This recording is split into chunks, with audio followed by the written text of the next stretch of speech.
Mathematics में हम लोग एक्सरसाइज 9.1 कंप्लीट किए थे पिछले वीडियो में। आज हम स्टार्ट करेंगे एक्सरसाइज 9.2 जो टोटल बेस्ड ऑन मल्टीप्लिकेशन है। ठीक है, इस समय लॉकडाउन चल रहे हैं और कोरोना के कारण जो है हमारी ये वीडियो आपके लिए जो है बहुत एक तरह से बोल सकते हैं कि बहुत हार्ड वर्क कर बनाई जा रही है।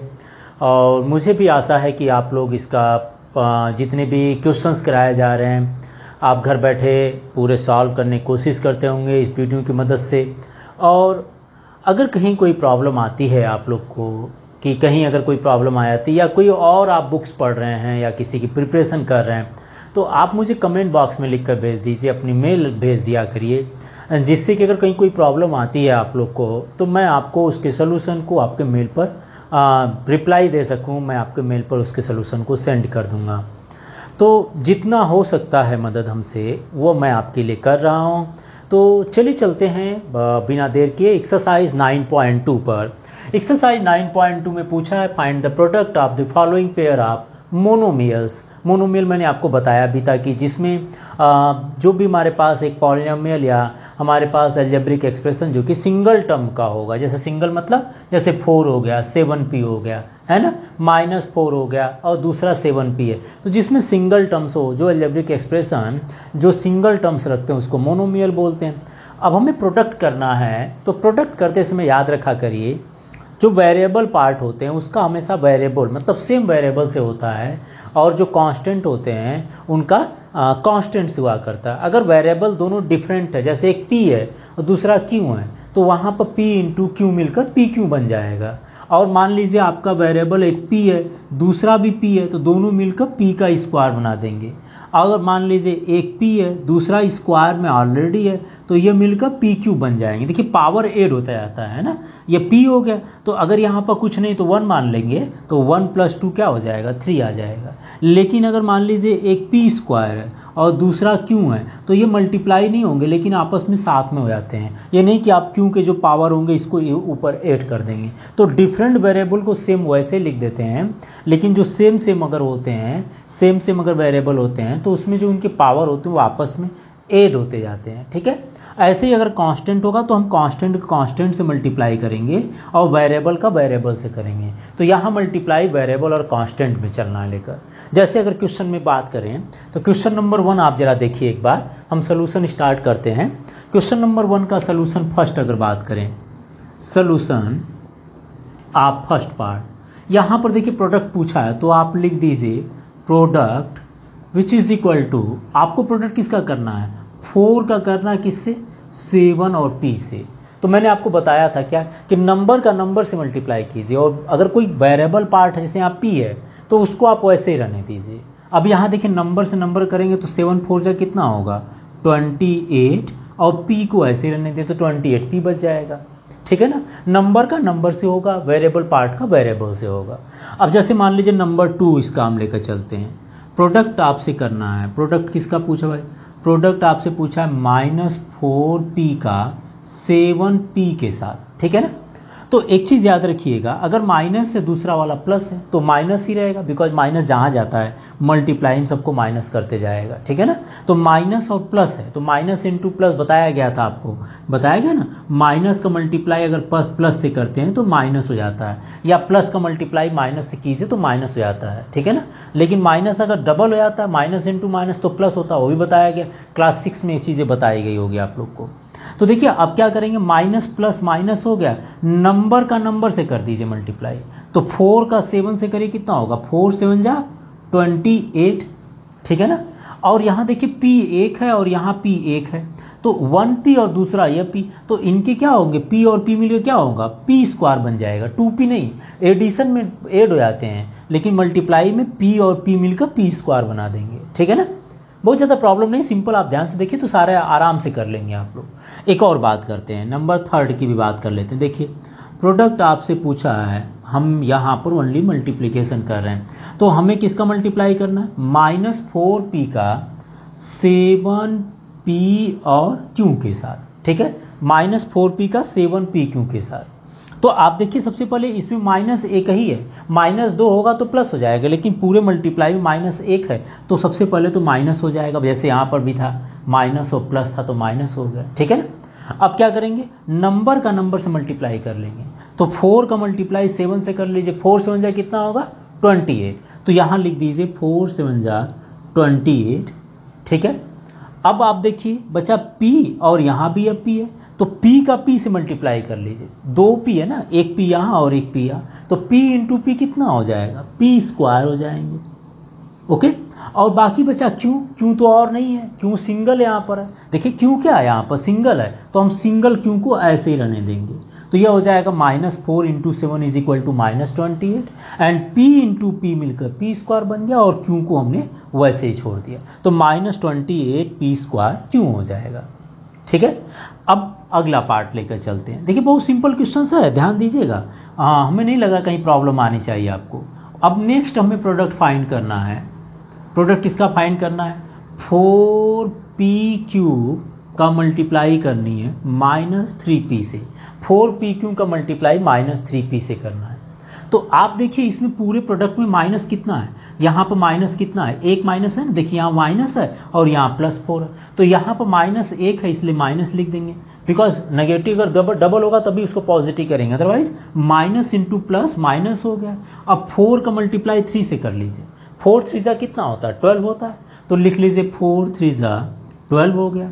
अब देखिए यहाँ P कितना है 3 है और यहाँ P कितना है 1 है, देखिए यहाँ है ना P के पावर 3 और P के पावर 1 है, तो जब मल्टीप्लाई करते हैं तो दोनों के पावर क्या हो जाते हैं, ऐड हो जाते हैं। लॉ ऑफ इंडिसेस कहती है कि अगर सेम नंबर होते हैं, जैसे A के पावर m हो गया, चलिए मैं यहाँ लिख देता हूँ, अगर मान लीजिए A के पावर m होता है और A के पावर n, तो दोनों के अगर पावर जो होते मल्टीप्लाई करते इसमें ऐड हो जाता है। क्लास 7 में भी लॉ एक्सपोनेंट या लॉ ऑफ इंडेक्स आप लोग देखे होंगे। तो यहाँ पर देखिए लिखा है P के पावर 3 और ये P के पावर यहाँ कुछ नहीं तो 1 मान लीजिए, तो जब मल्टीप्लाई करेंगे तो ये क्या होगा 3 + 1 मिलकर 4 बन जाएंगे, 3 + 1 मिलकर क्या बन जाएंगे 4 बन जाएंगे, ठीक है ना। अच्छा अब लास्ट देखते हैं एक बार, 5th पार्ट क्या कर भाई, देखिए लिखा मल्टीप्लाई करने के लिए प्रोडक्ट आपको फाइंड करना है। चलिए हम लिख लेते हैं, प्रोडक्ट किसका फाइंड करना भाई, 4p का प्रोडक्ट करना है 0 के साथ। तो 0 में जब भी कोई नंबर मल्टीप्लाई करते हैं, 0 को तो यही कंडीशन है ना कि कोई भी नंबर अगर 0 के साथ मल्टीप्लाई करो सारे के सारे 0 हो जाते हैं।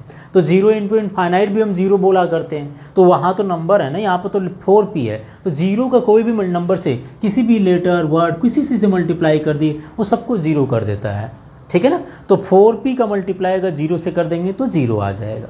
देखिए कहीं भी कुछ नहीं करना है, आप याद रखिएगा कि नंबर का नंबर से करना हमें, और जो वेरिएबल मीन्स p का p से या q का q से होगा, और p और q दोनों आपस में एक जगह लिख लिए जाते हैं, उनका लॉ ऑफ इंडिसेस मतलब उनके पावर नहीं जुड़ते हैं। ये नहीं कि p है और दूसरा वाला q है तो p के पावर 1 है q के पावर 1 दोनों जोड़ दें तो p के पावर 2 बना दें, ऐसा नहीं करना है, आपको उसको वैसे ही लिखना है। तो जो वेरिएबल होगा वो इसी वेरिएबल के साथ मल्टीप्लाई आप करेंगे, ठीक है ना।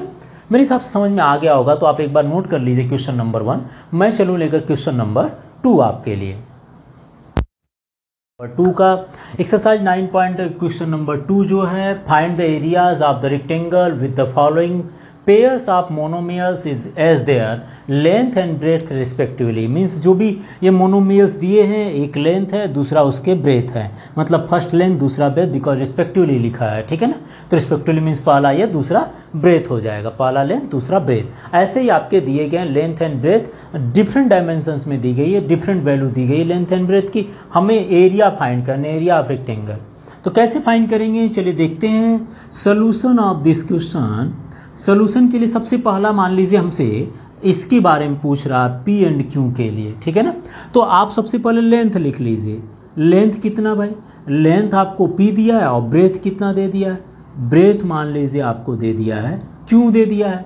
तो एरिया ऑफ रेक्टेंगल लिख लिया करिएगा, क्या, area of rectangle is equal to length into breadth. Length को स्मॉल एल या ब्रेथ को b से रिप्रेजेंट कर दिए, तो length into breadth that means क्या आ जाएगा, p का मल्टीप्लाई q से करना है। अब देखिए p और q दोनों डिफरेंट वेरिएबल है, तो यह नहीं कि पावर इनका ऐड हो जाएगा, बस इनको एक साथ लिख दिया करेंगे, तो एरिया कितनी आ जाएगी, PQ आ जाएगी, ठीक है ना। हमें एक साथ लिख देना है, बस मल्टीप्लाई हो जाएगा तो एक साथ लिख देना, इनके पावर नहीं जुड़ते हैं, पावर तभी जुड़ेंगे जब वह आपके क्या होना चाहिए, वो सेम आपके वेरिएबल हो, ठीक है। अब जैसे दूसरा पार्ट पूछा है 10m और 5n, 10m और 5n के लिए, तो यहाँ पर भी मान लीजिएगा क्या लिख लेंगे, लेंथ के लिए सबसे पहले लेंथ लिख लीजिए, कितना है भाई 10m है, और ब्रेथ आप मान लीजिए कितना है, देखिए दिया होगा, ब्रेथ आपका दिया है 5n है, ठीक है ना।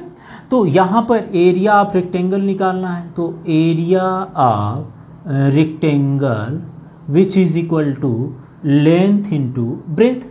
तो लेंथ कितना आ रहा है, L, लेंथ हमारे पास 10m है और ब्रेथ कितना है 5n है। तो आप देखिए नंबर का पहले मल्टीप्लाई कर लेंगे, 10 का मल्टीप्लाई 5 से कर लीजिए, कितना आएगा 50 आ जाएगा, और बाकी m और n दो डिफरेंट वेरिएबल है तो दोनों को एक साथ मिलाकर लिख देंगे, mn आ जाएगा, ठीक है ना। तीसरे पार्ट को लेकर चलते हैं। अब देखिए तीसरे में क्या दिया, फिर से आप चलिए फिर से वहीं लिख लीजिए, लेंथ इज इक्वल टू कितना है, लेंथ आप मान लीजिए 20x² है, ठीक है ना, ये तो मानना क्या दिया ही है, और ब्रेथ आपका जो दिया है वो कितना दिया भाई, वह आपको दे दिया है 5y², ठीक है ना, 5y²। तो एरिया इज इक्वल टू क्या होगा, area of rectangle, area of rectangle is equal to length into breadth. तो लेंथ कितना है 20x² और ब्रेथ कितना है 5y²। तो 20x² और y² दो डिफरेंट वेरिएबल है, तो हमें तो बस मल्टीप्लाई नंबर करना है ना, बिकॉज 20 और 5 का मल्टीप्लाई कर देंगे तो 25 का कितना होता है 100 हो जाएगा, और बाकी x² y² वैसे लिख देंगे, बिकॉज दोनों डिफरेंट वेरिएबल थे तो आपस में पावर इनका ऐड होना नहीं, और वैसे इसको लिख देना है, ठीक है। तो 25 जा 100 हो गया और बाकी x² y² आ गए।